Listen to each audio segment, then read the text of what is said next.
మరి అందరూ తల్ల ఉంచినట్లయితే ప్రార్థన చేసుకుందాం. మహాపరిశుద్ధుడా, ప్రేమ కలిగిన దేవా, నీకు బంగారు పాదములకు మా హృదయపూర్వక వందనాలు చెల్లించుకున్నాం ప్రభా.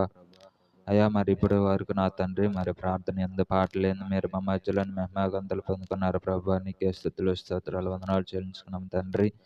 అదేవిధంగా నా తండ్రి, ఇప్పుడు నాన్న మాకు కావలసినటువంటి వాక్యమును నీ జీవ గ్రంథంలో నుంచి మాకు వినిపించండి. నీ వాక్యాన్ని మేము జాగ్రత్తగా మా హృదయాల్లో భద్రపరచుకొని ఎందు భయభక్తులు కలిగి జీవించి నీ చిత్త ప్రకారంగా నడుచుకొని నీ రాజ్యంలో నీ బిడ్డలముగా మేమందరం కూడా చేర్చబడినట్లుగా సహాయం చేయమని త్వరలో రానన్నటువంటి మా ప్రభు యేసుక్రీస్తు అతి పరిశుద్ధమైన నామములో బ్రతిమలాడి అడిగి పెడుకుంటున్నాం మా ప్రియ పరమ తండ్రి, ఆమేన్. దేవుని స్తోత్రం. ప్రేమైనటువంటి దేవుని ప్రజలారా, మరి ఇప్పుడు దేవుని యొక్క వాక్యములో మనకి స్పష్టంగా తెలియపరచబడినటువంటి మాటలు మరి ఈరోజు దేవుని యొక్క వాక్యం ద్వారా మనం అందరం కూడా తెలుసుకుందాము. ఈరోజు మరి ప్రపంచం అంతా కూడా ఆగస్టు 15వ తారీఖు అని అంటే ప్రపంచం అంతా కూడా స్వతంత్ర దినోత్సవం జరుపుకొని ఉన్నటువంటి రోజు. ఎందుకంటే మరి మన పూర్వీకులు, మన పెద్దలు వాళ్ళు మరి ఈ ప్రపంచం మొత్తానికి కూడా స్వతంత్రాన్ని తీసుకొచ్చారు అని చెప్పేసి దాన్ని స్వతంత్ర దినోత్సవం అని చెప్పేసి ఇలాగ పండుగ చేసుకుంటూ ఉన్నారు ప్రపంచవ్యాప్తంగా. కనుక మరి బైబిల్ గ్రంథంలో మరి స్వతంత్ర దేవుడు ఎవరికి అనుగ్రహించాడు అంటే మన పెద్దలు ఈ ప్రపంచానికి స్వాతంత్రము త్యాగతలికి ప్రభు అయినటువంటి యేసుక్రీస్తు వారు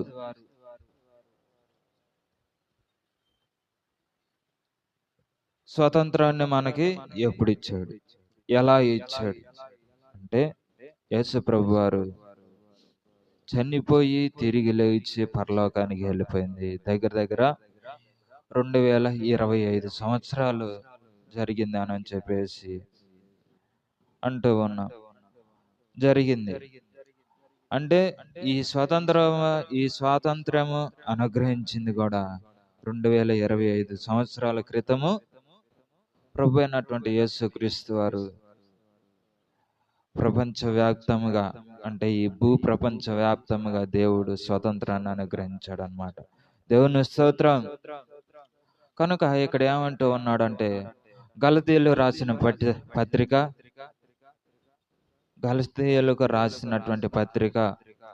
5వ అధ్యాయము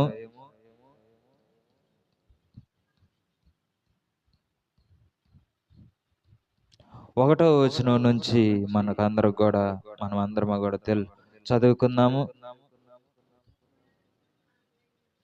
ఈ స్వాతంత్ర్యము అనుగ్రహించి క్రీస్తు మనలను స్వతంత్రులనుగా చేసి ఉన్నాడు. కాబట్టి మీరు స్థిరముగా నిలిచి మరలా దాస్యమును కాడి క్రింద చిక్కుకొనకూడి అని అంటూ ఉన్నాడు. దేవుని స్తోత్రం. ప్రార్థన చేసుకుని తదుపరి వాక్య భాగంలోనికి మనం అందరము కూడా ముందుకు సాగిపోదాం. మహాపరిశుద్ధుడా, ప్రేమ కలిగిన దేవా, నీ ఘనమైనటువంటి పాదములకు మా హృదయపూర్వకంగా వందనాలు చెల్లించుకున్నాం తండ్రి. అయ్యా, మరి ఇప్పుడు నా తండ్రి నీ జీవ గ్రంథంలో ఉన్నటువంటి వాక్యాన్ని మేమందరము కూడా ధ్యానించి ఉన్నాము గనుక నాయన, మరి ఇప్పుడు చదువుకున్నటువంటి వాక్యాన్ని మరి మేమందరము కూడా అర్థము చేసుకొని మరి ఆ యొక్క వాక్యములో ఉన్నటువంటి సారాంశాన్ని మేమందరము కూడా తెలుసుకొని మరి మీరు మరి ఈ ప్రపంచం మొత్తానికి కూడా స్వతంత్రాన్ని ఎలా అనుగ్రహించారనేది కూడా మేమందరము కూడా తెలుసుకొని మరి నీ చిత్త ప్రకారముగా మేమందరము కూడా జీవించుటకు సహాయం చేయమని, వినగల చెవులకు మంచిగా విని నీ వాక్యానుసారంగా జీవించుటకు సహాయం చేయమని, మారు మనసును దయచేయమని మా ప్రభువైన మా ప్రభువైన యేసుక్రీస్తు నామములో బ్రతిమలాడి అడుగుతున్నాను తండ్రి, ఆమేన్. దేవుని స్తోత్రం. ప్రియమైనటువంటి దేవుని ప్రజలారా, ఇక్కడ దేవుని యొక్క వాక్యములో ఏమని తెలియపరుస్తూ ఉన్నాడంటే, ఈ స్వాతంత్ర్యము అనుగ్రహించి క్రీస్తు మనలను స్వాతంత్రులనుగా చేసి ఉన్నాడు. కాబట్టి మీరు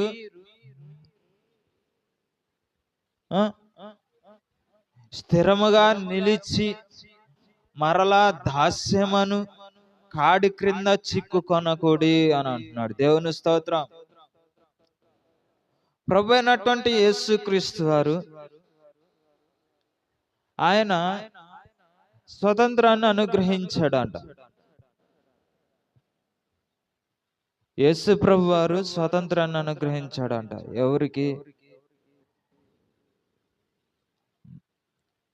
భూమి మీద ఉన్నటువంటి ప్రజల మొత్తానికి కూడా స్వతంత్రాన్ని అనుగ్రహించాడంట. అనుగ్రహించినప్పుడు ఆ అనుగ్రహించినటువంటి ఈ స్వాతంత్ర్యాన్ని అనుగ్రహించి క్రీస్తు మనలను స్వాతంత్రులనుగా చేసి ఉన్నాడు. మనల్ని స్వాతంత్రులనుగా చేశాడు అంట. ఎలా చేశాడు అనంటే, శరీర రకంగా ఆత్మానుసారముగా ప్రభు అయినటువంటి యేసుక్రీస్తు వారు మనలను స్వతంత్రులనుగా చేశాడు. ఎలా చేసి ఉన్నాడంటే, యేసు ప్రభు వారు మరి భూమి మీదకి వచ్చినప్పుడు మన యొక్క పాపములను, దోషములు, అతిక్రమ క్రియలు అనేటటువంటి ఈ పాపములు అనేటటువంటి కాడి, ఇది కూడా కాడే. పాపాలు, దోషాలు అనేది, ఈ లోక భారం అనేది ఇది కూడా కాడే. అందుకని యేసు ప్రభు వారు మత్తయి సువార్త 11:28 చెప్పాడు, ఏమని? ప్రయాసపడి భారం మోసుకొనుచున్న సమస్త జనులారా నా యొద్దకు రండి, నేను మీకు విశ్రాంతిని కలుగజేస్తానని చెప్పేసి చెప్పింది. ఎందుకంటే ఈ పాపములు, ఈ దోషములు, అతిక్రమములు, మనం చేసేటటువంటి చెడు కార్యములు అన్నీ కూడా మనకి దాస్యం అనేటటువంటి కాడి అన్నమాట. ఇవి ప్రయాసతో, ఆయాసతో మోస్తూ ఉన్నటువంటి కాడి ఇది. ఈ కాడి కింద, దాస్యం అనేటటువంటి కాడి క్రింద చిక్కుకోకుండా నేను అనుగ్రహించినటువంటి కాడి, నేను అనుగ్రహించినటువంటి స్వాతంత్ర్యమును మీరు పొందుకోండి. ఏం స్వాతంత్రాన్ని అనుగ్రహించాడు? మీరు నా యొద్దకు రండి, నేను మీకు విశ్రాంతిని అనుగ్రహిస్తానన్నాడు కదా. ఎక్కడ ఏడుందా మాట? మత్తయి సువార్త 11:28 చెప్తా ఉన్నాడు. ఒకసారి చదవండి. మత్తయి సువార్త 11:28 చదవండి.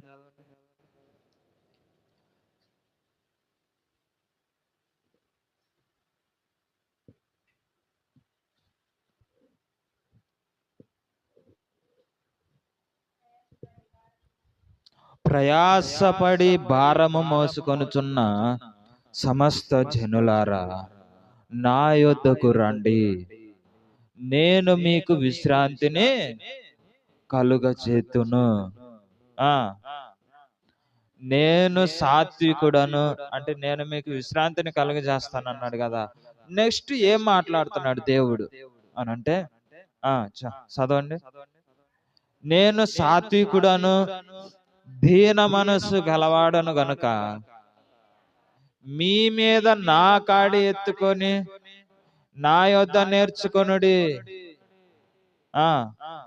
అప్పుడు మీ ప్రాణమునకు విశ్రాంతి దొరుకును. ఏలయనగా నా కాడి సులువుగాను నా భారము తేలికగాను ఉన్నది. అంతవరకేనా?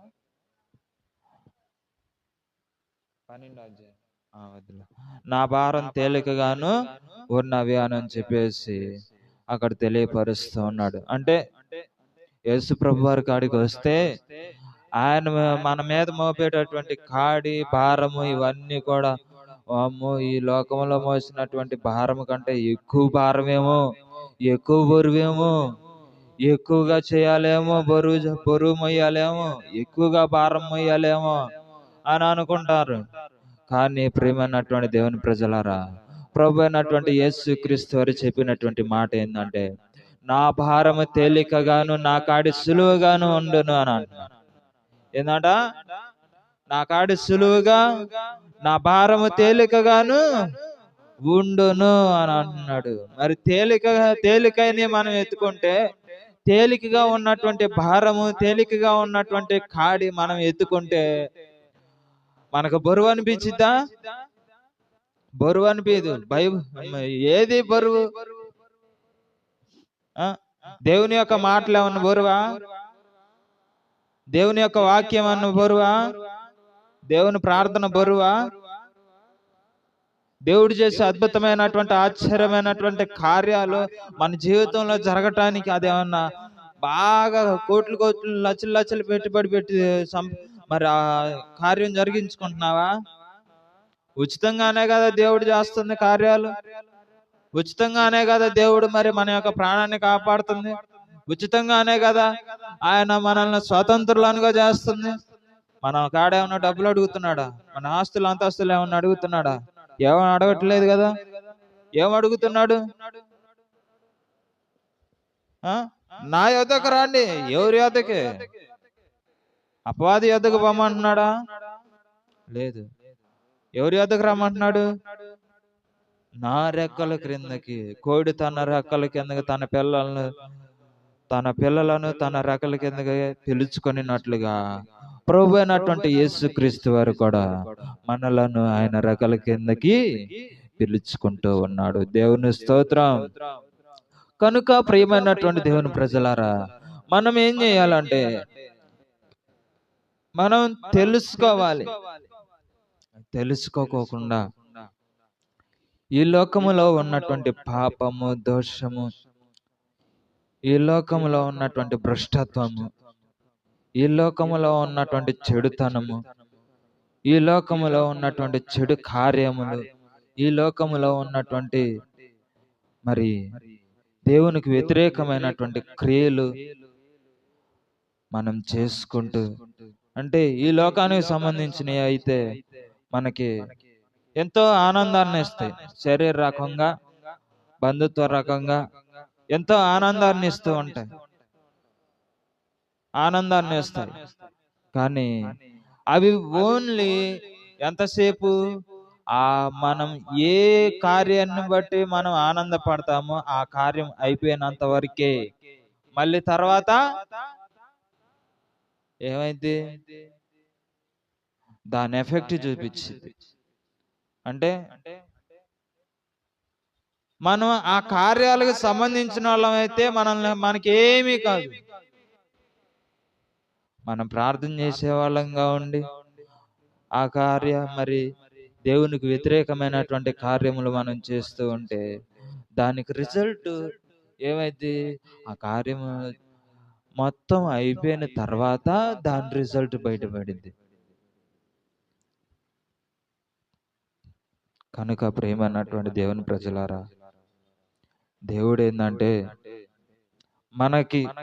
మన యొక్క ప్రాణానికి స్వతంత్రము అనేటటువంటి పదాన్ని, ఆ స్వతంత్రము అనేదాన్ని మన ప్రాణానికి, మన జీవితానికి ఇవ్వటానికి దేవుడు సిద్ధంగా ఉన్నాడు. ఇప్పటికి కూడా నిజమైనటువంటి స్వాతంత్రము ఏ ఒక్క మానవుడి కాడ లేదు. కారణం ఏంటంటే పొద్దున్నే లెగుతున్నావు, పనికి పోతున్నావు, కుటుంబాన్ని జరుపుకోవాలి, అటు మనకున్నటువంటి అప్పులు అవి మొత్తం కట్టుకోవాలి, కుటుంబ బాధ్యతను నడుపుకోవాలి, మంచి స్థాయిలో ఉండాలని చెప్పేసి పోరాడుతూ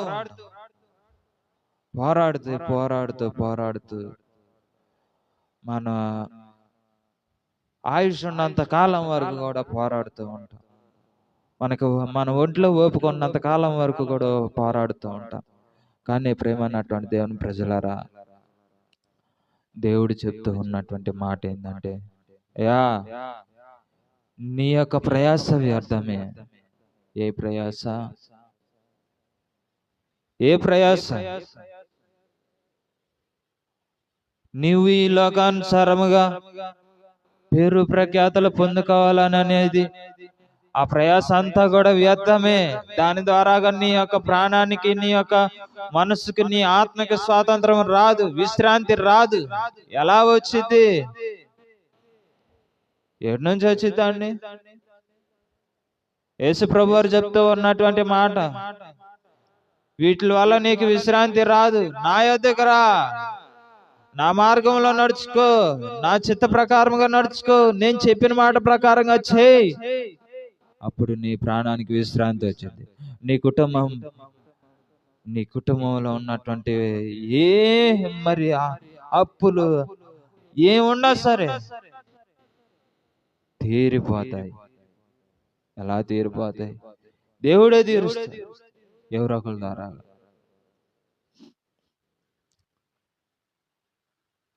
దేవుడే కార్యం జరిగిస్తాడు. ఏదో ఒక విధంగా దేవుడు కార్యం జరిగిస్తాడు. కానీ కార్యం జరిగేంత వరకు ఎదురు చూడాలి. ఎదురు చూడుకోకుండా ప్రార్థనకు వచ్చాను, ఎమ్మటనే ఏందంటావు? దేవుడు నా అప్పులు తీరలేదు ఏందంటావు? నన్ను బాధల్లో నుంచి విడిపించలేదు ఏందంటావు? నన్ను రోగం నుంచి బయటికి విడిపించలేదు ఏందంటావు? నాకు స్వస్థత ఇవ్వలేదు ఏందంటావు అని అంటే, ప్రేమైనటువంటి దేవుని ప్రజలారా, ఇప్పుడున్నటువంటి కాలంలోనైతే యేసు ప్రభు వారి కాడికి వస్తే అమ్మటనే ఆమేన్ అనటంతోనే అప్పటికప్పుడే కార్యం జరిగిపోవాలి. అప్పుడే దేవుణ్ణి నమ్ముతున్నారు.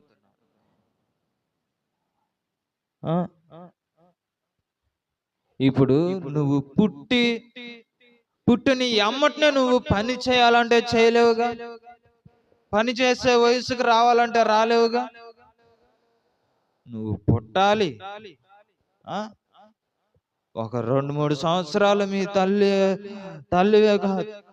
ఒడిలోనే ఉండాలి. తర్వాత నీకు ఊహ వచ్చినప్పుడు, నీకు వయసు వచ్చినప్పుడు, నువ్వు పని చేసే వయసు వచ్చినప్పుడు, నువ్వు స్కూల్కి వెళ్ళే వయసు వచ్చినప్పుడు, స్కూలు అయిపోయిన తర్వాత నువ్వు పనికి వెళ్ళే వయసు వచ్చినప్పుడు, ఏ వయసులో ఆ యొక్క పనులు జరుగుతూ ఉంటాయి. అలాగనే నువ్వు ప్రార్థనకు వచ్చినమ్మటనే కార్యం జరిగితే,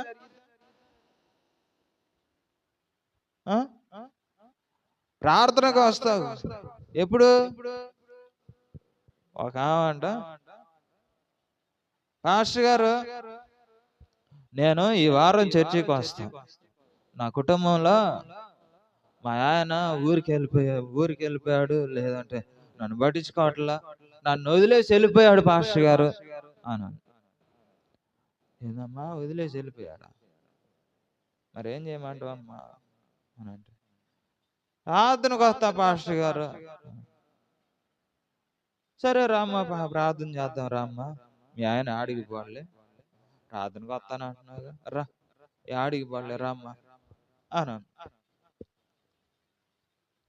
వచ్చారు, ప్రార్థనకు వచ్చారు, ప్రార్థన చేశారు, నాతో పాటు ప్రార్థనలో ఏకీభవించారు, నాతో పాటు ప్రార్థన చేసుకుంటూ ఉన్నారు. ప్రార్థన అయిపోయింది. ఆదివారం వచ్చింది. ఆదివారం వచ్చేసరికి, ఏం పాస్టర్ ఏందమ్మా ప్రార్థనకు వస్తున్నారా అని, పాస్టర్ గారు ప్రార్థనగా రావటానికి కుదరలే పాస్టర్ గారు అని చెప్పేసి ఒక వారం అయిపోయి, వచ్చే వారం అన్నా వస్తారేమోనని చెప్పేసి శుక్రవారం రోజు ప్రార్థన పెట్టారు. శుక్రవారం రోజు రావాలి, శనివారం రోజు పెట్టారు, శనివారం రోజు రావాలి. ఎప్పుడు వచ్చారు? ఆదివారం రోజు వచ్చారు. ఆదివారం రోజు వచ్చేసి ఆదివారం రోజు ప్రార్థన చూసుకొని ఇక మళ్ళీ తర్వాత ఆదివారం రోజు కాకోకుండా సోమవారం రోజు నాకు చెప్తూ ఉంది. ఏందమ్మా అని అంటే, పాస్టర్ గారు మా ఆయన ఏడున్నాడో అడ్రస్ తెలిసిందయ్యా. అడ్రస్ తెలిసిందంట. అంటే ఆయన ఇంటికి రాలే, ఇంకా అడ్రస్ తెలిసిందంతే. ఆయన ఏడున్నాడో అడ్రస్ తెలిసిందయ్యా అను. మంచిదేగా అమ్మా, మంచిదేగా, అడ్రస్ తెలిసిందిగా, మరి ఎప్పుడుకి వస్తాడంట ఏందంట అని అంటే, ఆయన ఓ 2-3 నెలలు పట్టిద్దంట ఆయన వచ్చేసరికి. అంటే ఆయన పని మీద వెళ్ళాడు, 2-3 నెలలు పట్టిద్దంట. సరేనమ్మా, అప్పుడు దాకా జాగ్రత్త అమ్మా, ప్రార్థనకు వస్తా పోతా ఉండమ్మా, ప్రార్థనకు వస్తూ ఉండు, దేవుడు నీ కుటుంబంలో కార్యం చేస్తాడు, నీ పిల్లల్ని మరి దేవుని మార్గంలో నడిపించు అని అంటే, సరేనయ్యా అని, సరేనయ్యా అని అంటూ ఇక ఆ రోజుతో లాస్ట్, ఇంకేం లేదు. ఏందమ్మా ప్రార్థనకు వస్తావా అని అంటే, పాస్టర్ గారు నాకు పనులు ఉన్నాయి అయ్యా. ఆదివారం రోజు కూడా పనులు ఉన్నాయంట. అమ్మా శుక్రవారం రోజు ప్రార్థన పెడుతున్నావమ్మా నైట్ రామ్మా అని అంటే, కుదరదు పాస్టర్ గారు, పిల్లల్ని నిద్రపోతున్నారు. సరే శనివారం రోజు, అమ్మా శనివారం రోజు కూడా ఉందమ్మా ప్రార్థన రమ్మా. పాస్టర్ గారు మాకు కుదరదు పాస్టర్ గారు. అట్ట ఉండే కొంది ఏమైపోయింది, చర్చికి రావటమే మానేసి. ఎందుకని? కార్యం జరిగిందిగా, చర్చికి రావటం మానేసి. కనుక ప్రేమైనటువంటి దేవుని ప్రజలారా, దేవుడు ఒక కార్యము జరిగించాడు అని అంటే,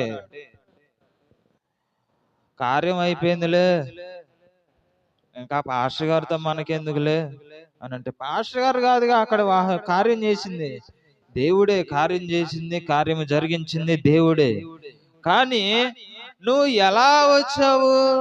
విశ్వాసముతో, నమ్మకంతో, ఈ పాస్టర్ గారి ద్వారా కన్నా దేవుడు కార్యం చేస్తాడేమో, వీళ్ళు చర్చికి వెళ్తేనన్నా దేవుడు కార్యం చేస్తాడేమో అని చెప్పేసి విశ్వాసముతో వచ్చావుగా.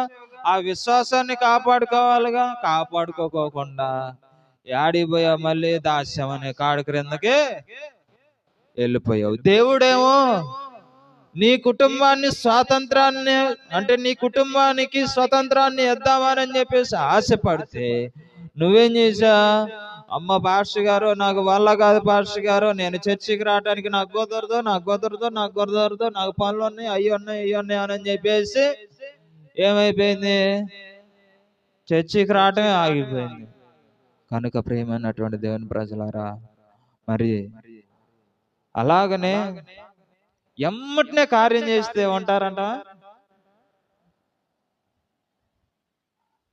ఆ విశ్వాసలాగానే మరి కార్యం జరిగిన ఎమ్మటినే వెళ్ళిపోతారు.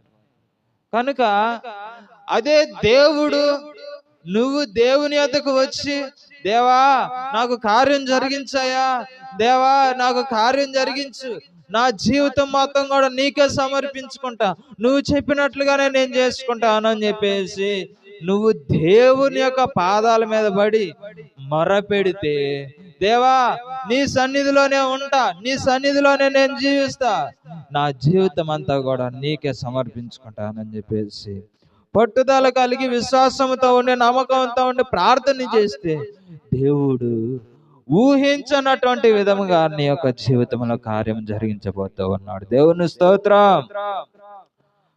కనుక ప్రేమైనటువంటి దేవుని ప్రజలారా, ఇలాగా పట్టుదలతో ఉండి ప్రార్థన చేశారు. బైబిల్ గ్రంథంలోనే ప్రార్థన చేశారు. 40 సంవత్సరాలు ప్రార్థన చేశారు. దాస్యం అనేటటువంటి కాడి క్రింద నుంచి, ఆ కాడిలో నుంచి విడిపించబడటానికి ఎంతసేపు? 40 సంవత్సరాలు ప్రార్థన చేశారు. దాస్యం అనే కాడి క్రిందనే చిక్కుకొని ఆ కాడి క్రింద మరి వాళ్ళు నలిగిపోయి బాధతో ఏం చేశారంటే దేవునికి మొరపెట్టారు. దేవా మా మొర ఆలకించాయా, ఈ కాడి క్రింద నుంచి మమ్మల్ని విడిపించాయా అని అంటే, దేవుడు మరి తన దాసుని, తన ప్రవక్తను పుట్టించి, వాళ్ళలోనే దేవుడు ఒక ప్రవక్తను పుట్టించి ఆయన ఎన్నుకొని ఆయన ద్వారాగా 40 సంవత్సరాల తర్వాత వారి యొక్క జీవితానికి స్వాతంత్రాన్ని ఇచ్చాడు. దేవుని స్తోత్రం. ఎవరాళ్ళు? బైబిల్ గ్రంథంలో ఉన్నటువంటి వాళ్ళు ఎవరు? 40 సంవత్సరాలు ప్రార్థన చేసింది ఎవరు? ఐగుప్తు దేశంలో ఉండి ఇశ్రాయేలీయులు ప్రార్థన చేశారు, మొరపెట్టారు. దేవా, మేము ఈ పనులు చేయలేకపోతున్నాం, ఈ దాస్యం అనేటటువంటి కాడి క్రింద ఈ ఐగుప్తు ఫరో బాధ పెట్టేటటువంటి బాధలు మేము పడలేకపోతున్నాం అయ్యా, వీటి నుంచి విడిపించాయా అని చెప్పేసి ప్రార్థన చేసేసరికి ఆ ప్రార్థన ద్వారా దేవుడు ఆ ప్రార్థన అంగీకరించి మోషేని ఎన్నుకొని, మోషే ద్వారాగా ఇశ్రాయేలీయులను 6 లక్షలకు పైగా ఉన్నటువంటి ఇశ్రాయేలీయులను దేవుడు వారిని ఆ కాడి క్రింద నుంచి విడిపించి స్వాతంత్రాన్ని అనుగ్రహించాడు. కానీ కొంతకాలం తర్వాత దేవుడు చేసిన కార్యాలు విని చూసి వాళ్ళకు బోరు కొట్టేసరికి ఏమైపోయింది? మరలా దాస్యం అనే కాడి క్రిందకి వెళ్ళిపోయారు. అందుకని అక్కడ అంటున్నాడు, నేను మీకు అనుగ్రహించినటువంటి స్వాతంత్రాన్ని మీరు స్థిరముగా ఆ స్వాతంత్రంలో స్థిరముగా లేదంటే మరలా దాస్యం అనే కాడి క్రింద మీరు చిక్కుకోమాకండి అని అంటున్నాడు. దేవుని స్తోత్రం. ఎందుకని? ఒక్కసారి దాస్యం అనే కాడి క్రింద నుంచి బయటకు వస్తే మరలా దాస్యం అనే కాడి క్రింద చిక్కుకుంటే దాని నుంచి బయటకు రావాలంటే రాగలుగుతామా?